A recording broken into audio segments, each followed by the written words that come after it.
Assalamualaikum warahmatullahi wabarakatuh. Rahayu Sagung Dubati. Kembali lagi di channel Babat Nusantara.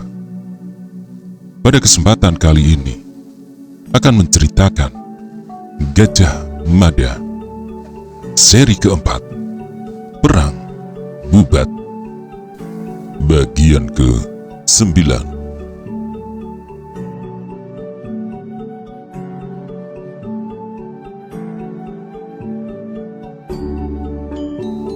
Menghadapi sikap Dyah Menur yang demikian, Pradabasu satu-satunya orang yang bisa memahami latar belakangnya.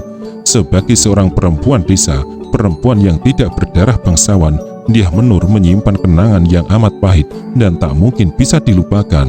Dyah Menur, Sekar Tanjung, pernah berhubungan dengan seorang bangsawan. Mereka menikah secara sembunyi-sembunyi. Kobaran asmara di masa lalu itu berbuah pahit di zaman sekarang.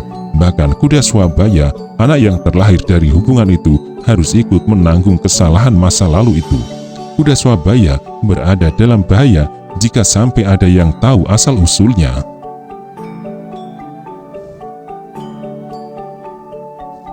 Melihat anak gadisnya berangan-angan tentang seorang pemuda yang bukan orang sembarangan, Dyah Menur melihat angan-angan Pertiwi itu bisa membahayakan dirinya. Kecil kemungkinan angan-angan itu terwujud, padahal angan yang tidak kesampaian bisa menimbulkan gangguan jiwa. Prabu Hayam Wuruk adalah raja yang masih muda dan tampan. Saat ia menemukan jodohnya dan mengikatkan diri dalam perkawinan, diyakini akan banyak gadis di Majapahit yang patah hati. Dyah Menur sama sekali tidak menginginkan hal itu terjadi kepada anak gadisnya. Dyah Menur akan mempersoalkan hal itu, menempatkan Dyah Pertiwi harus siap mendengarkan. Akan tetapi derap kuda yang terdengar mendekat dan berhenti di halaman rumahnya menyebabkan Dyah Menur membatalkan niatnya. Dyah Pertiwi yang berlari ke depan kembali lagi membawa sebuah nama. "Paman Gajah Enggon, ayah," ucap gadis itu. Pradabasu mengangguk. "Siapkan suguhan untuk tamu kita," ucap Pradabasu. "Dan jangan ikut menemui, cukup aku saja." Perintah itu tidak menjadi masalah bagi Dyah Menur yang penyendiri. Namun Dyah Pertiwi yang merasa kangen kepada orang yang dianggapnya paman sendiri itu sedikit jengkel. Dengan bersungut-sungut, Pertiwi ngepuas pisang yang disodorkan ibunya. Dyah Menur melihat persediaan minyak lentik yang dimiliki tinggal sedikit. "Tidak digoreng, kita bikin ogosari saja," ucap Dyah Menur. Dyah Pertiwi menyesuaikan kesibukan apa yang diinginkan ibunya. Di halaman, Gajah Enggon terkejut melihat Pradabasu. Ia merasa baru kali itu bertemu dengan Pradabasu. "Apa yang terjadi denganmu?" tanya Gajah Enggon sambil mengikat kudanya. Pradabasu hanya tersenyum. "Keadaan mengerikan sekali. Apa kamu sakit?" Gajah Enggon kembali bertanya. Penyebab keadaan Pradabasu yang demikian adalah karena selama sebulan lebih tak sempat mengurus diri. Ia telah menempuh perjalanan panjang untuk menemukan anak laki-lakinya yang hilang. Tetapi tidak mungkin Pradabasu menceritakan masalahnya. "Aku memang baru sembuh dari sakit," jawab Pradabasu. Kanuruhan Gajah Enggon memperhatikan tubuh Pradabasu dari kepala sampai kaki. Gajah Enggon percaya kalau perubahan itu terjadi karena sakit. Apalagi raut wajah Pradabasu memang pucat. "Apa keperluanmu kemari? Kau datang karena menerima salam dari Swabaya?" tanya Pradabasu. Gajah Enggon mengangguk. "Ya," jawabnya. "Kebetulan aku memurutkan pendapatmu," balas Gajah Enggon.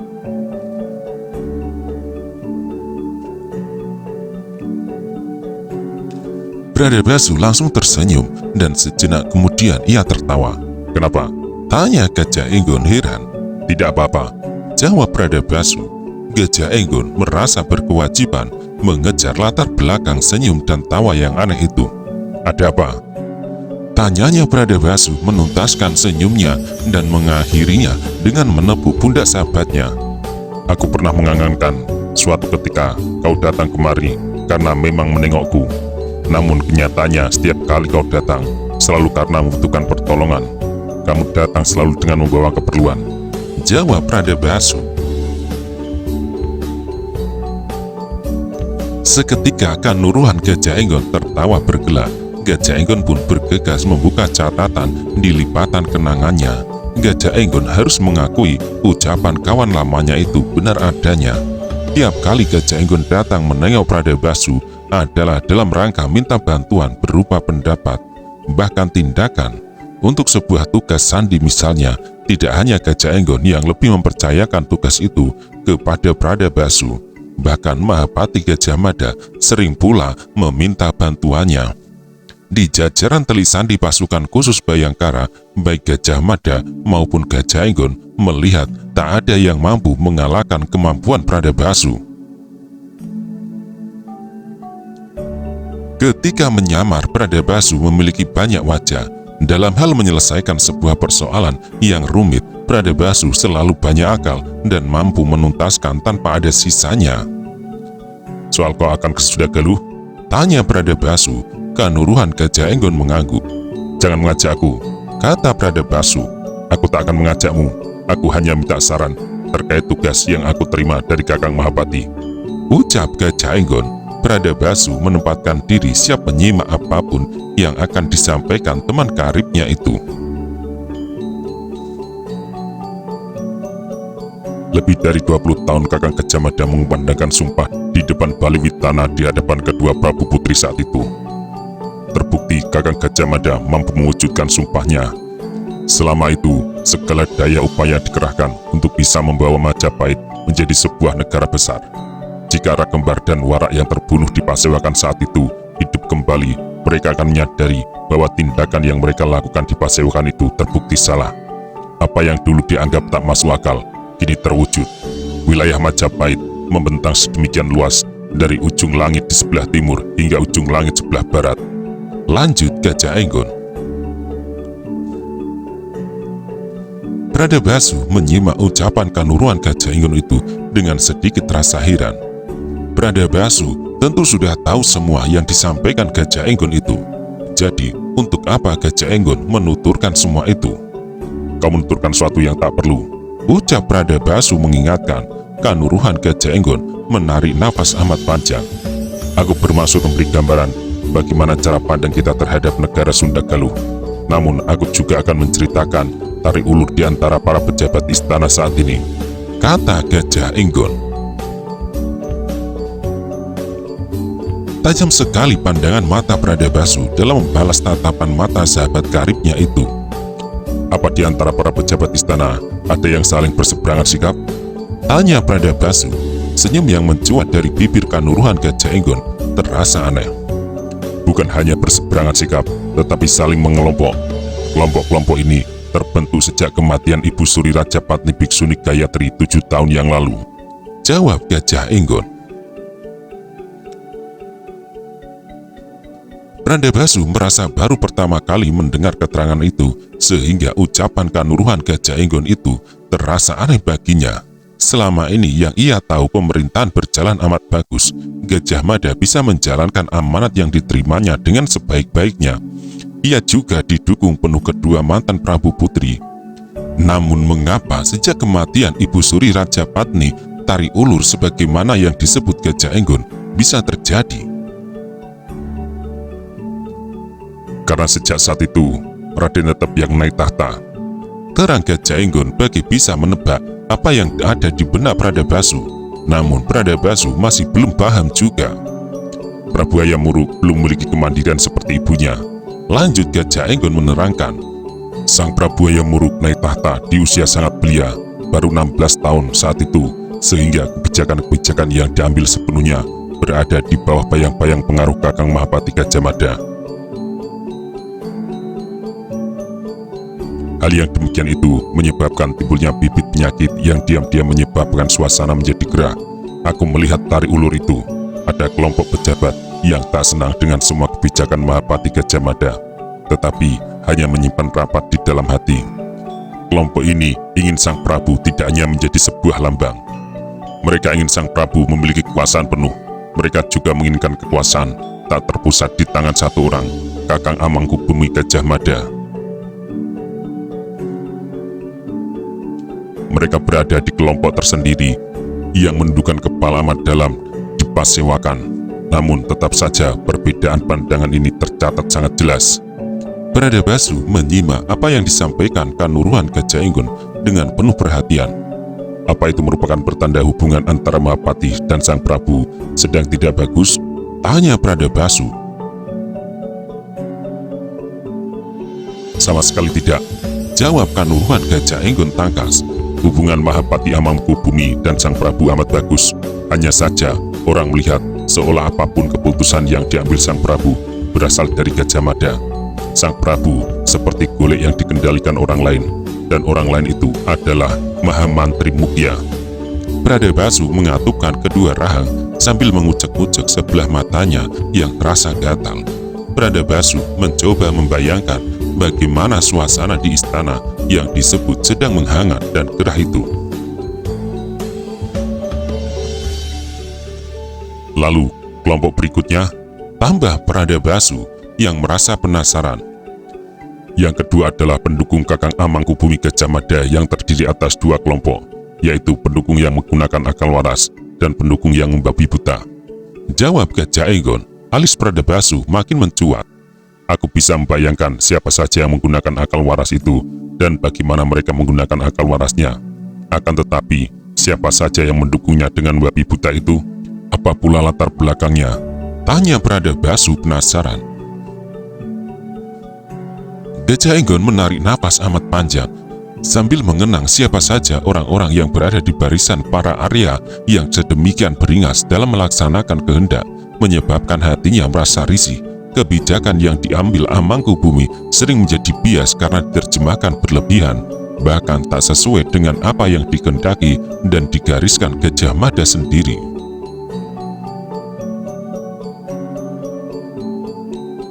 Dengan kedudukannya sekarang, Kakang Gajah Mada menjadi pusat dari tarik ulur beberapa kepentingan.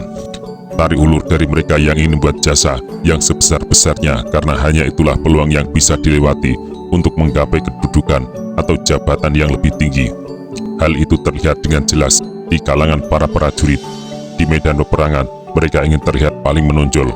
Untuk kepentingan itu, ketika tak ada perang, perang pun sampai diadakan supaya terlihat berjasa. Kelompok ini pun menerjemahkan perintah dan kebijakan Amangkubumi dengan membuta. Orang-orang inilah yang aku sebut sebagai pendukung yang tidak menggunakan akal waras itu, yang sebagian tersebar di antara para Arya. Jawab Gajah Enggon. Bradabasru benar-benar merasa heran. Siapa saja para Arya itu? Tanya Bradabasru. Kanuruhan Gajah Enggon membalas dengan sebuah pertanyaan. Seberapa jauh pengenalanmu terhadap para Arya yang menduduki jabatan sekarang? Bradabasru menggeleng. Ada beberapa nama yang naik pangkat selanjutnya. Kedudukan yang kosong itu diisi nama-nama baru. Mereka adalah Sang Arya Pati-Pati Pukapat, Sang Arya Wangsa Prana Umenur, Sang Arya Jalapati Pupamor, Sang Arya Raja Prakarma Mapanji Elam, Sang Arya Suradiraja Pukapasa, Sang Arya Raja Dikara Putanga, Sang Arya Dewa Raja Pu Aditya, dan Sang Arya Dira Raja Punarayana. Kedelapan nama itu adalah pendukung Kakang Mahapati. 4 orang berikan dukungannya dengan menggunakan akal waras, sementara 4 yang lain, Pukapat, Pumenur, Pumapancilam, dan Pukapasa, sering memberikan dukungannya secara membuta. Orang-orang membuta ini memang memberikan dukungan sangat kuat terhadap apapun yang menjadi keputusan Kakang Mahapati Amangkubumi Gajah Mada. Akan tetapi tak jarang bahkan aku sering cemas, apa yang mereka lakukan justru bisa merugikan Sang Mahamantri Mukya, ucap Gajah Enggon. Meski agak sulit memahami, Bradabasru mengangguk-angguk pendek. Sadarkah Amangkubumi atas keadaan macam itu? Tanya Bradabasru. Berulang kali aku mengingatkannya, jawab Kanuruhan Gajah Enggon tegas. Lalu sikap Amangkubumi? Tanya Bradabasru lagi. Ketika aku sampaikan hal itu, Amangkubumi Mahapati Gajah Mada hanya tertawa dan menganggap peringatanku omong kosong belaka. Balas Gajah Enggon. Pradabasu mengerutkan kening sampai berlipat-lipat, bertanda ia berpikir amat keras.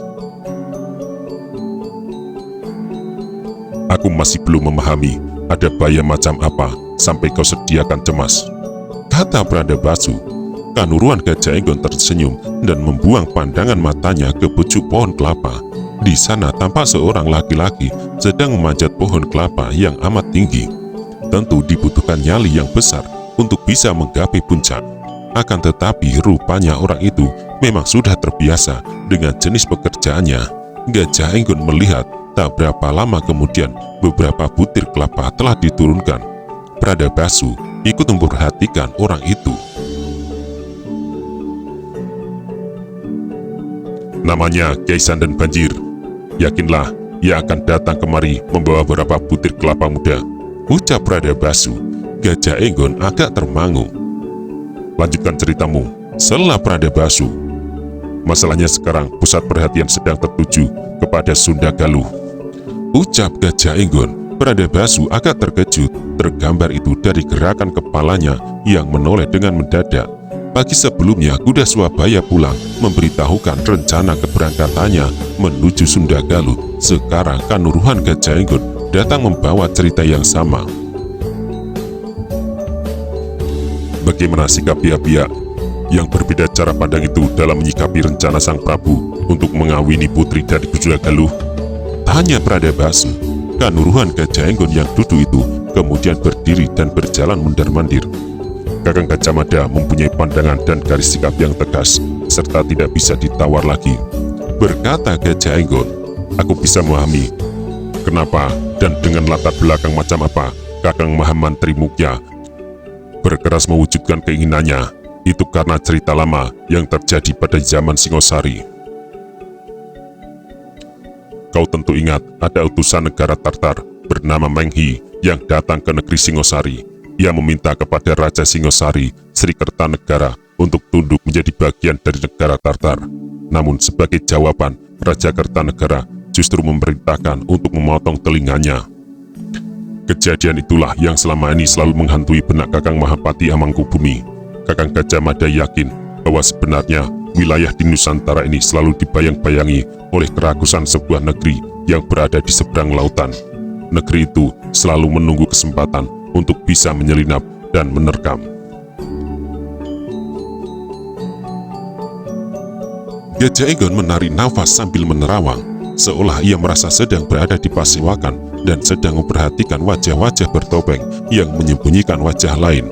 Bahkan, mungkin di wajah lain itu masih ada wajah yang lain.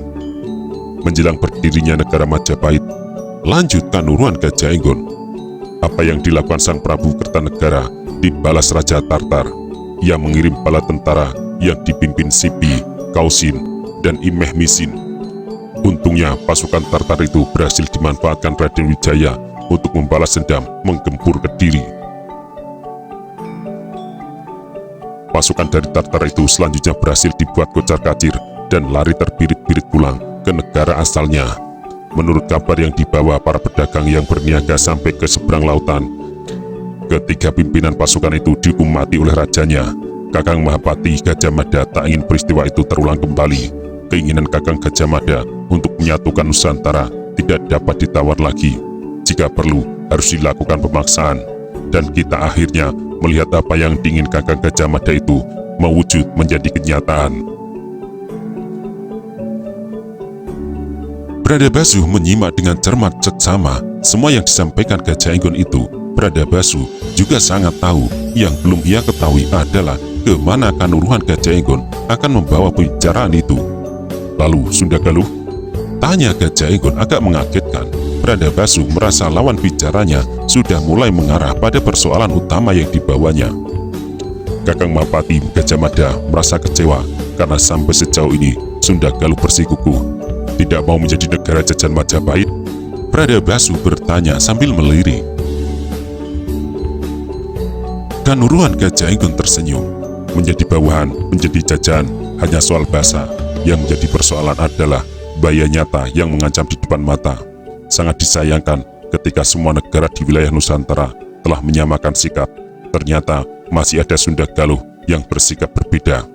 Harga dan biaya yang harus dikeluarkan untuk menjaga keamanan di lautan ditanggung Majapahit, sementara Sunda Galuh yang secara nyata ikut menikmati ketentraman itu tak ikut mengambil peran dalam kebersamaan itu dan membiarkan pelabuhannya terbuka. Tak jelas bagian mana yang menyebabkan Pradabasu tersenyum, bahkan menggeleng-gelengkan kepala. Arah pandang Pradabasu jatuh pada onggokan kayu jati yang didapatkan Prajaka entah dari mana. Dari bongkahan kayu jati itu, sang Prajaka berencana mengukirnya menjadi benda bernilai seni, agar kayu itu bisa diraut menjadi sebuah patung. Di pekarangan belakang, bahkan ada banyak tonggak kayu yang sudah dibentuk menjadi patung. Ada pula arca yang terbuat dari batu. Di antara beberapa arca yang dibuat sang Prajaka itu, ada yang merupakan pesanan orang kaya dari kota raja. Pesanan itu sudah dibayar, tetapi belum diambil. Lalu kebingunganmu? Tanya Pradabasu. Aku mendapat tugas mendampingi Patih Maduratna pergi ke Sunda Galuh dan harus memperoleh kesempatan untuk menyampaikan pesan Kakang Gajah Mada kepada Sang Prabu Maharaja Linggabuana. Jawab Gajah Enggon. Pradabasu masih merasa belum jelas dan kembali alisnya mencuat sambil tangannya yang digerakkan terlihat gemetaran buyutan. Bagaimana yang buatmu bingung? Bukankah kau tinggal menyampaikan semua persis seperti yang kau ucapkan tadi kepada Sang Prabu Maharaja Linggabuana? Tanya Pradabasu. Gajah Enggon menerawang, pandangan matanya jatuh di rimbun pohon bambu. Tiba-tiba wajah seseorang menyelinap dalam benaknya, wajah milik seorang pejabat istana yang sangat bernafsu untuk menggapai apa yang diinginkan. Orang itu adalah Arya Raja Parakrama, Ma Panji Elam. Di belakang Ma Panji Elam ada orang-orang seperti Sentong, Patih Gowi, Patih Margalewi, Patih Tetek, Jaran Baya, Sang Arya Suradiraja, Pukapasa, Sang Arya Pati-Pati Pukapat, dan Sang Arya Wangsa Prana Pumenur.